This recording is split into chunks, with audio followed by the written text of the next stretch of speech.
Hi, പുതിയൊരു വീഡിയോയിലേക്ക് സ്വാഗതം. ഈ വീഡിയോ ഹയർസിനെ കുറിച്ച് തന്നെയാണ്. അപ്പോൾ നിങ്ങളോടൊരു ചോദ്യമാണ്, ലീഡർമാരാണോ അല്ലെങ്കിൽ പ്രതാപനും ശ്രീനുമാണോ കുറ്റക്കാർ? ചില ആൾക്കാർ പറയും ലീഡർമാരാണ് എല്ലാം ചെയ്തു കൂട്ടിയത്, നമ്മുടെ ശ്രീനിയും പ്രതാപനും ദൈവമാണ്. എന്നാൽ ചില ആൾക്കാർ ലീഡർമാരായിട്ടുള്ള അല്ലെങ്കിൽ ലീഡറെ താങ്ങി നടക്കുന്ന ആയിരക്കണക്കിന് പതിനായിരക്കണക്കിന് ആൾക്കാരെ ചേർത്ത് കോടികളുണ്ടാക്കി മണിമാളികൾ കെട്ടി 2-3 ആഡംബര കാറുകളൊക്കെ വാങ്ങിയ ആൾക്കാർ പറയും നമുക്കൊന്നും അറിയില്ല, എല്ലാം പ്രധാനമാണ് ചെയ്തിരിക്കുന്നത് എന്ന്. ഇപ്പോൾ എൻ്റെ ഒരു അഭിപ്രായത്തിൽ ലീഡർമാർ 2 കാര്യം കുറ്റക്കാർ തന്നെയാണ്. അതിൽ ഏറ്റവും കൂടുതൽ തെറ്റ് ചെയ്തിരിക്കുന്നത് കമ്പനി തന്നെയാണ്.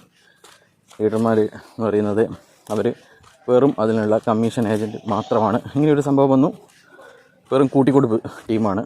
നടത്തിപ്പുകാർ, ഈ പെൺവാണിഭത്തിൻ്റെ നടത്തിപ്പുകാരൻ കമ്പനി തന്നെയാണ്. പക്ഷേങ്കിൽ മറ്റവർ അതിൻ്റെ ഏജൻറ്റുമാർ ആണ് എന്നുള്ളതാണ്. അതുകൊണ്ടാണ് ഈ കമ്പനി ഈ തട്ടിപ്പ് ഇത് മനസ്സിലാക്കിക്കൊണ്ട് അവർ കേസ് വന്ന സമയത്ത് തന്നെ ഗ്രൂപ്പുകളൊക്കെ അഡ്മിൻ ഓൺലി ആക്കി അവർ മറ്റ് ബിസിനസ്സുകളിൽ പോയിരിക്കുന്നത്. എന്നാൽ ഈ മണ്ടന്മാരായ ലീഡർമാരെ വിശ്വസിച്ചുകൊണ്ടിരിക്കുന്ന മരമണ്ടന്മാരായ അണികൾ, നിക്ഷേപകർ അവർ വിചാരിക്കുന്നത് അയ്യോ നമ്മളെ കമ്പനി ഭയങ്കര കമ്പനിയാണ്,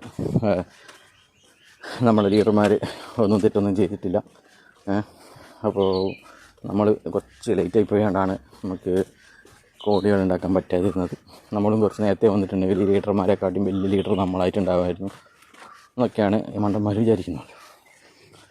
അതുകൊണ്ടാണ് അവർ ഈ കലക്ടർ പറഞ്ഞ ക്ലെയിം പെറ്റീഷൻ കൊടുക്കാതെയും ഇവർ ഇടയ്ക്ക് ഒപ്പിട്ട് കൊടുക്കണം, നമുക്ക് പരാതിയില്ല, നമ്മളെ കമ്പനി പറ്റിച്ചില്ല, എന്താ ചെയ്യുക, ഞാനിത് വേറെ ഓപ്പണായിട്ട് പറയാൻ പറ്റാത്തതുകൊണ്ടാണ്. അപ്പോൾ ഇത്തരത്തിൽ നമ്മൾ നേരിട്ടൊക്കെ സംസാരിക്കുമ്പോൾ ഉപയോഗിക്കുന്ന ഭാഷ എന്തായാലും ഒരു യൂട്യൂബിലൂടെ നമുക്ക് ഉപയോഗിക്കാൻ പറ്റില്ല.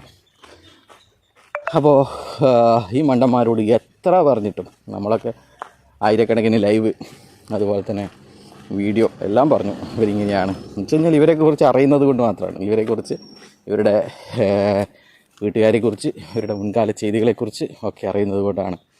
അതുകൊണ്ടാണ് എന്തൊക്കെ ആ കുടുംബത്തിലും അവരെ ചുറ്റിപ്പറ്റി നടക്കുന്നത് നമ്മളറിയുന്നത്, അതൊക്കെ കൊണ്ടാണ്.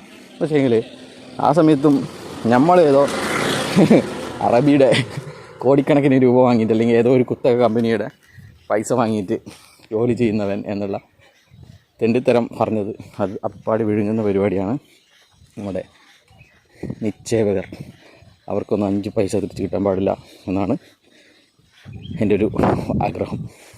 കാരണം അവർ ഈ പൈസ കിട്ടിക്കഴിഞ്ഞാൽ ഇവർ ഇതിരട്ടിക്കാനും 5 ഇരട്ടിയും 10 ഇരട്ടിയും കിട്ടാൻ വേണ്ടിയിട്ട് മണി ചെയിനിൽ പൈസ കൊണ്ടിടും. ഇവർ വിശ്വസിച്ച് ഇനിയും ആൾക്കാർ അതിൽ പൈസ കൊണ്ടിടും. അവരെയും പോവും ഇവരെയും പോവും. അതുകൊണ്ട് ഇവർക്കിതൊരു പാഠമാവണം. ഇത് എന്നേക്കും ഇനി ഒരു മണി ചെയിനും ചെയ്യാതിരിക്കാനുള്ള ഒരു പാഠം ഇവർക്ക് ഉണ്ടാവണമെങ്കിൽ ഇവർക്ക് ആ പൈസ നഷ്ടപ്പെടുക തന്നെ ചെയ്യണം.